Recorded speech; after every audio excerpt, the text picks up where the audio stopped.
नमस्कार दोस्तों, मैं दिनेश कुमार जोशी स्वागत करता हूं आपका अपने YouTube channel technical info by Dinesh पर। यदि आप मेरे चैनल पर पहली बार आए हैं तो चैनल को सब्सक्राइब कीजिए, वीडियो को लाइक कीजिए, अपने दोस्तों और अपनी टीम में ज्यादा से ज्यादा शेयर कीजिए और वीडियो को स्किप नहीं करें और वीडियो के लास्ट तक बने रहें और अंत में कमेंट करके जरूर बताएं कि आपको मेरा यह प्रयास कैसा लगा। आज मैं आपको इस वीडियो से मोदीगिर ऐप की जानकारी बड़ी ही बारीकी से दूंगा। आपको स्टेप बाय स्टेप जानकारी बड़ी तसल्ली और आसान भाषा में मेरे द्वारा दी जाएगी। मोदीगिर ऐप को हम एक वीडियो में समेटना बहुत ही मुश्किल है, इसलिए मैं एक वीडियो की श्रृंखला तैयार कर रहा हूं जिसमें हम पूरे मोदीगिर ऐप को समझने की कोशिश करेंगे, उसके साथ फेमिलियर होने की कोशिश करेंगे और इसके कई पार्ट्स हो सकते हैं दोस्तों, तो आप भी मेरे साथ बने रहना। आज से हम शुरुआत करते हैं इस ज्ञान गंगा की, जिसका नाम मैंने दिया है मोदीगिर ऐप लर्न टूर। तो आप भी आइए मेरे साथ और इस ज्ञान गंगा में गोते लगाइए। तो दोस्तों, हमें सबसे पहले हमारे मोबाइल में मोदीगिर ऐप इंस्टॉल करना होता है। तो मेरे साइड में मेरे मोबाइल की स्क्रीन दिखाई दे रही होगी, तो आपको मैं साथ ही साथ स्टेप बाय स्टेप मोबाइल की स्क्रीन पर भी पूरी प्रोसेस को दिखाता रहूंगा कि कैसे हमें पूरी प्रोसेस को पूरा करना है। तो दोस्तों आइए हम सबसे पहले गूगल प्ले स्टोर पे चलते हैं। वहां पे जो सर्च ऑप्शन होता है उसमें मोदीगिर टाइप करते हैं और मोदीगिर ऐप पर क्लिक करते हैं, तो हमारे सामने मोदीगिर ऐप है वह डाउनलोड होकर इंस्टॉल होने लगता है। दोस्तों यहाँ थोड़ा समय लग सकता है और नेट की स्पीड के अकॉर्डिंग, तो हम थोड़ा इंतजार करते हैं और जब तक मोदीगिर ऐप डाउनलोड होकर इंस्टॉल होता है तब तक हम और कुछ बातें करते रहते हैं। तो दोस्तों हमने देखा कि मोदीगिर ऐप है वो डाउनलोड होकर इंस्टॉल हो चुका है। अब जो हमारे सामने ओपन बटन है उस पर क्लिक करते हैं। जब हम इस पर क्लिक करते हैं तो हमारे सामने एक स्क्रीन आती है जिसपे लिखा है कि सोच बदलो, खुद को बदलो, दुनिया बदलो। दोस्तों ये मोदीगिर का मोटो है जिसे हमारे मोदीगिर के ओनर मिस्टर समीर जी मोदी ने दिया है। तो दोस्तों अब मोदीगिर ऐप ओपन हो चुका है और हमारे सामने ये स्क्रीन आ चुकी है। इस स्क्रीन में कई ऑप्शन है, लेकिन आज हम उनकी चर्चा नहीं करेंगे और सबसे पहले जो सबसे लास्ट में ऑप्शन है रजिस्टर, आज हम उसी की चर्चा करेंगे कि हम कैसे उस रजिस्टर बटन का उपयोग करके हम अपने डाउनलाइन की न्यू ज्वाइनिंग लगा सकते हैं, अपने फ्रंट लाइन में किसी नए बंदे की ज्वाइनिंग मोदीगिर में करवा सकते हैं। तो दोस्तों जब हम रजिस्टर पर क्लिक करते हैं तो हमारे सामने लिखा आता है, स्पॉन्सरिंग की जो स्क्रीन आती है आ चुकी है, उसमें लिखा हुआ है बिकम ए कंसल्टेंट, यानी आप मोदीगिर में कंसल्टेंट बनना चाहते हैं तो आपके सामने नीचे दो कंडीशन दी हुई है। वो दो कंडीशन है दोस्तों, उन्हें हम फुलफिल करते हैं तो ही हमें मोदीगिर में रजिस्ट्रेशन करना होता है, अन्यथा हम यहाँ से बाहर आ सकते हैं। तो दोस्तों पहली कंडीशन है I am 18 years and above. इसका अर्थ यह है कि यदि आप मोदीगिर ज्वाइन करना चाहते हैं और आपकी उम्र 18 साल और उससे ज्यादा है तो ही आप मोदीगिर बिजनेस अपॉर्चुनिटी का फायदा उठा सकते हैं, मोदीगिर में अपना रजिस्ट्रेशन करवा सकते हैं, मोदीगिर में अपनी आईडी लगवा सकते हैं। यदि आपकी उम्र 18 साल से कम है तो आप मोदीगिर ज्वाइन नहीं कर सकते। तो दोस्तों जब आप 18 साल से ऊपर है और मोदीगिर ज्वाइन कर सकते हैं, तभी आप जो दूसरी कंडीशन है कि I accept all term and condition to become a Modicare consultant. यदि आप 18 साल के हैं और मोदीगिर ज्वाइन करना चाहते हैं तो आपको सारी जो कंडीशन है, वो सारे जो नियम है वो आपको मान्य होंगे, तभी आप मोदीगिर कर सकते हैं। तो आपको दूसरी कंडीशन भी मान्य करनी होती है। जब हम इस पे क्लिक करते हैं तो हमारे सामने एक स्क्रीन और ओपन हो जाती है और जो स्क्रीन हमारे सामने ओपन हो चुकी है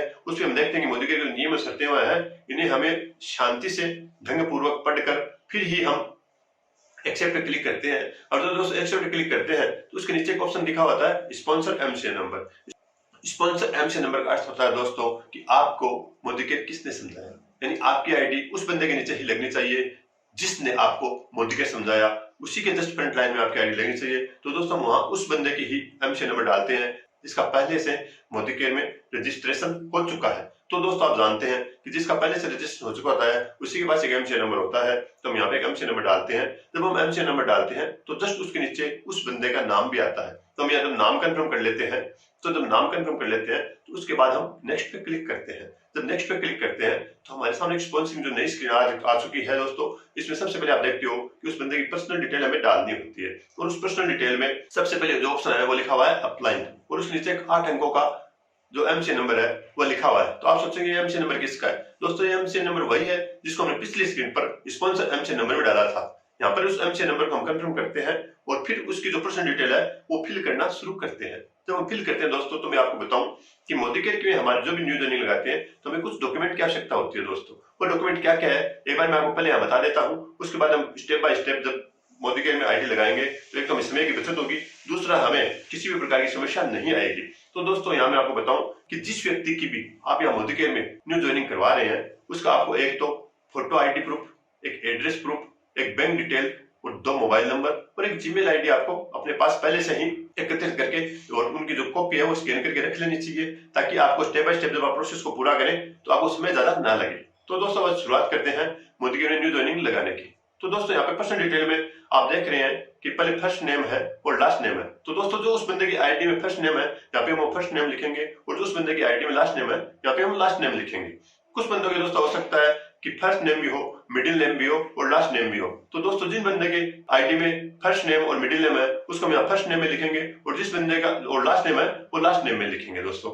इसके बाद दोस्तों उसकी जो डीओबी है, डेट ऑफ बर्थ है, वो हमें सिलेक्ट करनी होती है। तो एक डेट ऑफ बर्थ का ऑप्शन आ रहा है दोस्तों, तो आप देख रहे हो आपकी स्क्रीन के सामने। हम डेट ऑफ बर्थ में जब क्लिक करते हैं तो हमारे सामने कैलेंडर का ऑप्शन खुल जाता है। सबसे ऊपर सन लिखा हुआ है दोस्तों, तो उसमें हम सन को सिलेक्ट करते हैं। उसके बाद में दोस्तों मंथ लिखा हुआ है, तो जो 2 एरो के निशान बने हुए हैं उनसे हम मंथ को एडजस्ट करते हैं और उसके बाद डेट है उसको हम सिलेक्ट करते हैं और जब ओके पे क्लिक करते हैं डेट ऑफ बर्थ के नीचे आप देख रहे हैं दोस्तों कि कोअप्लिकेट का ऑप्शन भी है दोस्तों। इस कोअप्लिकेट के ऑप्शन को आप एज ए नॉमिनी भी यूज कर सकते हैं, एज ए नॉमिनी भी यूज कर सकते हैं दोस्तों। यदि हस्बैंड की आईडी लगा रहे हैं तो वाइफ की आईडी को हम एज ए नॉमिनी, और यदि वाइफ की आईडी लगा रहे हैं तो हस्बैंड को एज ए नॉमिनी हम यूज कर सकते हैं। और इसके बाद दोस्तों अब जब सारी डिटेल हम चेक कर लेते हैं और कंफर्म कर लेते हैं कि हाँ ये ओके है, तो हम नेक्स्ट पे क्लिक करते हैं। और जब नेक्स्ट पे क्लिक करते हैं तो हमारे सामने दोस्तों ये स्क्रीन आ चुकी है नई। इस स्क्रीन की यदि हम बात करें तो यहाँ पे उस बंदे की जो एड्रेस से संबंधित है उसकी जो कॉन्टेक्ट डिटेल है वो हमें यहाँ पे फिल करनी होती है दोस्तों। उसकी जितनी भी कॉन्टेक्ट डिटेल है वो हमें इसी स्क्रीन में फिल करनी होती है। तो हम स्टेप बाय स्टेप यदि आपको बताऊं ऊपर से, तो सबसे पहले यहाँ पे देखो हाउस नंबर लिखा हुआ आ रहा है। हाउस नंबर का मतलब कि उसकी जो एड्रेस आईडी है, जिस एड्रेस आईडी को हमें यहाँ पे अपलोड भी करना होता है दोस्तों, तो उस एड्रेस आईडी के हिसाब से यदि उसका जो हाउस नंबर दिया हुआ है तो यहाँ पर हम उसका एड्रेस आईडी के हिसाब से हाउस नंबर डालेंगे। उसका यदि कोई स्ट्रीट या वार्ड नंबर है और उस स्ट्रीट या वार्ड नंबर को भी हम यहाँ पे फिल करेंगे। वैसे दोस्तों ये जो दोनों ही ऑप्शन है ये ऑप्शनल है और इनको यहाँ पर हम खाली भी छोड़ सकते हैं। उसके नीचे दोस्तों लिखा हुआ है एड्रेस। एड्रेस बहुत महत्वपूर्ण दोस्तों, क्योंकि एड्रेस तो उस बंदे का है जहाँ पे वो रह रहा है, तो उसका जो रेजिडेंशियल एड्रेस है वो यहाँ पे हम डालेंगे जो उसकी एड्रेस आईडी में है। उसका एज इट इज हम ऐसे कैसे लिखेंगे। एक बात और बता दोस्तों कि जब आप एड्रेस लिखें तो उस एड्रेस के अंदर उस बंदे का पोस्ट ऑफिस या जो सिटी है, उसका जो शहर है, उसका नाम जरूर लिखें। क्योंकि दोस्तों इस मोदीगिर ऐप की खास बात यह है कि जब हम पिन कोड डालते हैं तो पिन कोड से अपने आप स्टेट और डिस्ट्रिक्ट अपने आप उठा लेता है, लेकिन शहर का नाम नहीं उठाता। तो वहां पे एक समस्या आ जाती है कि उसका शहर का नाम कहाँ लिखे। तो दोस्तों जब एड्रेस लिखेंगे उसमें उस बंदे का उस शहर का नाम या जो उसका पिन कोड का जो नाम है या जिसका पोस्ट ऑफिस जिसको हम बोलते हैं, उस पोस्ट ऑफिस की डिटेल भी हम एड्रेस के साथ ही डाल देंगे। तो जब हमारा एड्रेस फाइनल प्रिंट के रूप में आएगा तो वहां पे अपना सिटी का नाम अपना ऐड हो जाएगा। उसके बाद दोस्तों इसके अंदर आता है लैंडमार्क। ये भी ऑप्शनल है वैसे तो आप, लेकिन यदि उसके घर के पास यदि कोई अच्छा लैंडमार्क है तो उसको भी आप यहाँ पे दिखा सकते हो। उसके बाद दोस्तों आता है पिन कोड, यानी पिन कोड में आप उसका जो शहर का पिन कोड है वो जैसे डालते हो तो उसका जो स्टेट है और जो डिस्ट्रिक्ट है ये अपने आप उठा लेता है दोस्तों। इसके बाद दोस्तों बात आती है उसके नीचे जो ऑप्शन है ईमेल आईडी, जिसे आजकल हम लोग जीमेल आईडी भी कहने लगे हैं, क्योंकि अधिकतर बंदों के पास एंड्रॉइड फोन होता है और उसमें जीमेल आईडी होती है। तो दोस्तों उसकी जो जीमेल आईडी है ये वैसे ऑप्शनल है, लेकिन इसको हमें यहाँ पे फिल कर देना चाहिए, ताकि मोदीगिर में हम जब भी कोई सामान परचेज करते हैं तो उसका जो हमारा इनवॉइस आता है वो इनवॉइस हमें ईमेल पे ही प्राप्त होता है। और उसके बाद दोस्तों उसके नीचे 2 मोबाइल नंबर लिखे हुए होते हैं। उसमें पहला मोबाइल नंबर उस व्यक्ति का हम मेन मोबाइल नंबर डाल देते हैं और जो सेकंड मोबाइल नंबर है उसको अल्टरनेट मोबाइल नंबर में डाल देते हैं दोस्तों।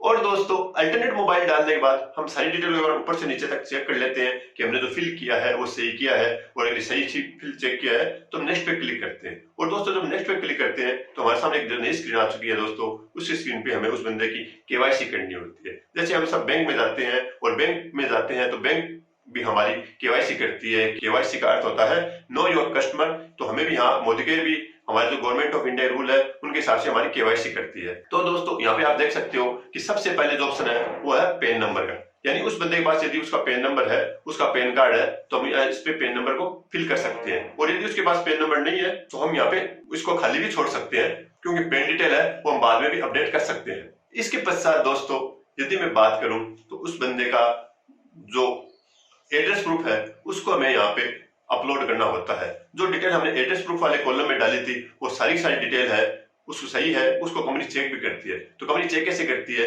उसको जो एड्रेस प्रूफ की कोई आईडी है वो यहाँ पे अपलोड करनी होती है दोस्तों।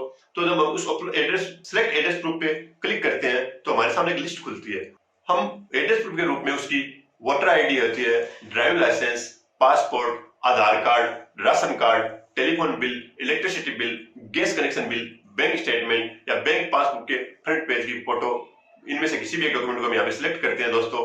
और फिर हमें आगे डन पे क्लिक करना होता है। तो हम यहाँ सिर्फ आपकी जानकारी बता दूं कि मैं यहाँ पे आधार कार्ड को सिलेक्ट कर रहा हूँ और फिर डन पे क्लिक कर रहा हूँ। जब हम दोस्तों डन पे क्लिक करते हैं तो हमारा जो ऊपर लिखा हुआ था सिलेक्ट एड्रेस प्रूफ, वहां पे अब जिस डॉक्यूमेंट आईडी को हमने सिलेक्ट किया है उसका नाम लिखा हुआ आने लगता है। तो जैसे हमने आधार कार्ड को सिलेक्ट किया है तो यहाँ पे आधार कार्ड लिखा हुआ आने लगा है दोस्तों। अब उसके नीचे दोस्तों एक डॉक्यूमेंट नंबर लिखा होता है। तो जब हम यहाँ पे आधार कार्ड सिलेक्ट कर रहे हैं तो हमें आधार नंबर भरना होता है। यदि वोटर आईडी सिलेक्ट करते हैं तो वोटर आईडी भरना होता है। और यदि हम ड्राइविंग लाइसेंस सिलेक्ट करते हैं तो ड्राइविंग लाइसेंस का नंबर भरना होता है। तो हमें उस डॉक्यूमेंट का नंबर यहाँ पे डालना होता है। उसके बाद जिस आईडी को हमने यहाँ पे सिलेक्ट किया है उसको अपलोड भी करना होता है। तो जब आप अपलोड पे क्लिक करते हैं तो हमारे पास 3 ऑप्शन आते हैं। टेक फोटो, यानी हम अपने मोबाइल से सीधी उसकी फोटो ले सकते हैं।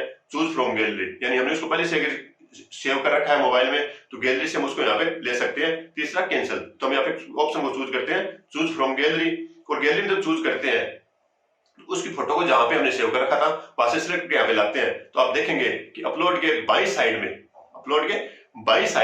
आपको एक नंबर दिखाई दे रहा है और उस नंबर के साथ साथ आपको लास्ट में उसका जो .jpg या .png फॉर्मेट भी दिखाई दे रहा है। इसका मतलब ये है दोस्तों कि हमने जिस फोटो को सिलेक्ट किया है वो सही है और वो अपलोड होने के लिए तैयार है। लेकिन दोस्तों मैं आपको बता दूं कि जिस फोटो को आपने सिलेक्ट किया है उसकी एक 2 कंडीशन भी है, नहीं तो वो फोटो अपलोड नहीं होगी। वो 2 कंडीशन क्या है कि आपको उस फोटो की जो साइज है वो 2 MB से कम रखनी है और उसकी जो फॉर्मेट है वो .jpg या .png में रखना है, तभी वो फोटो अपलोड हो पाएगी, अन्यथा वह कैंसिल हो जाएगी। अब दोस्तों बात करें कि उस बंदे का जो फोटो आईडी प्रूफ है उसको कैसे सेलेक्ट करें। तो दोस्तों आपने देखा कि हमें उसके फोटो आईडी भी यहाँ पे अपलोड करनी होती है। तो फोटो आईडी को अपलोड करते हैं तो आपने देखा कि एड्रेस प्रूफ के नीचे ये ऑप्शन है सिलेक्ट आईडी प्रूफ। तो सिलेक्ट आईडी प्रूफ है उसके द्वारा हम उसकी फोटो आईडी है उसको हम यहाँ पे अपलोड कर सकते हैं। जब हम सिलेक्ट आईडी प्रूफ पे क्लिक करते हैं तो हमारे सामने एक लिस्ट दिखाई देती है दोस्तों। तो उस लिस्ट में बहुत सारे डॉक्यूमेंट के नाम होते हैं, हमें सिर्फ उनमें से किसी भी एक डॉक्यूमेंट अगर हमारे पास है तो उस बंदे के यहाँ पे फोटो आईडी को अपलोड कर सकते हैं। दोस्तों जो लिस्ट आपको दिखाई दे रही है उसमें वोटर आईडी है, ड्राइविंग लाइसेंस है, पासपोर्ट है, पैन कार्ड है और आधार कार्ड है। ये 5 डॉक्यूमेंट है, इनमें किसी भी एक डॉक्यूमेंट को यदि हम सिलेक्ट करते हैं तो उसकी आईडी प्रूफ के रूप में इसको सिलेक्ट कर सकते हैं। इन 5 डॉक्यूमेंट में हम किसी भी एक को यहाँ सिलेक्ट करते हैं तो उसकी जो फोटो आईडी प्रूफ है उसके रूप में इसको सिलेक्ट कर सकते हैं। दोस्तों यहाँ में फिर से आईडी को सिलेक्ट करना होता है जिसे हम अपलोड करते हैं। जब हम सिलेक्ट आईडी प्रूफ पर क्लिक करते हैं तो लिस्ट आती है। इस लिस्ट में से हमारी जानकारी के लिए मैं आपको बता दूं कि मैं सिर्फ यहाँ पे आधार कार्ड को सिलेक्ट कर रहा हूं तो जहां सिलेक्ट आईडी प्रूफ लिखा हुआ था यहाँ पे आधार कार्ड लिखा हुआ दिखाई देने लगा। जस्ट उसके नीचे दोस्तों आप देख रहे हो कि यहाँ पे एक डॉक्यूमेंट नंबर भी है। तो जैसे हमने ऊपर आधार नंबर डाला था क्योंकि हमने आधार कार्ड सिलेक्ट किया था, वैसे नीचे भी यहाँ पे हम अब आधार कार्ड है वो आधार नंबर जो उसका है वो यही डालेंगे दोस्तों। तो दोस्तों एड्रेस बैक में होता है और फोटो आईडी फ्रंट में होती है, तो ऊपर हम बैक साइड को डालेंगे और नीचे फ्रंट आईडी को डालेंगे।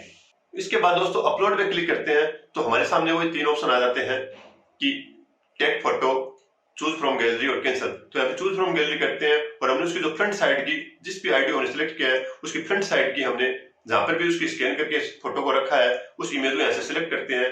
उसकी जो फोटो की साइज है वो 2 MB से कम की होनी चाहिए दोस्तों और उसकी जो फोटो की जो फॉर्मेट है वो .jpg या .png होना चाहिए।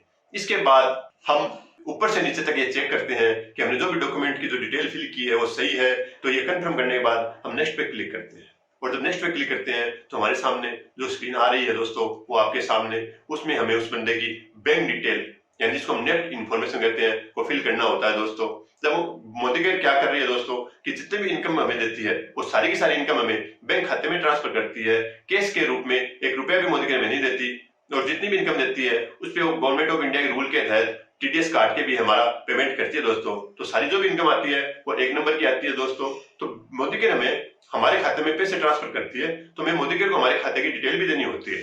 सबसे पहले ऊपर आप देख रहे हो कि IFSC कोड है, यानी हम जिस बंदे की आईडी लगा रहे हैं उसकी बैंक पासबुक के अंदर आप देखो तो IFSC कोड है। तो जैसे हम यहाँ उस बंदे का IFSC कोड डालते हैं तो यहाँ पे हमारे पास जो 2 ऑप्शन आ रहे हैं, एक तो बैंक नेम और एक ब्रांच नेम, ये अपने आप ऑटोफिल हो जाता है दोस्तों। उसके बाद चौथा जो ऑप्शन आ रहा है दोस्तों वो है consultant name as per bank.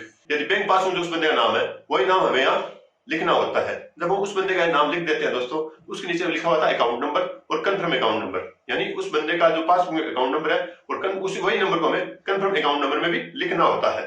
जब हम अकाउंट नंबर और कंफर्म अकाउंट नंबर सही लिख देते हैं दोस्तों, जिस डिटेल को हमने यहाँ पे फिल किया है इसको अपलोड करना भी होता है। तो हमें उसकी बैंक पासबुक की फोटोकॉपी या जो बैंक स्टेटमेंट है या कैंसिल चेक, हम कुछ भी एक डॉक्यूमेंट को यहाँ पे अपलोड कर सकते हैं कि उस डॉक्यूमेंट की साइज 2 MB से कम और उस डॉक्यूमेंट का फॉर्मेट .jpg या .png होना चाहिए।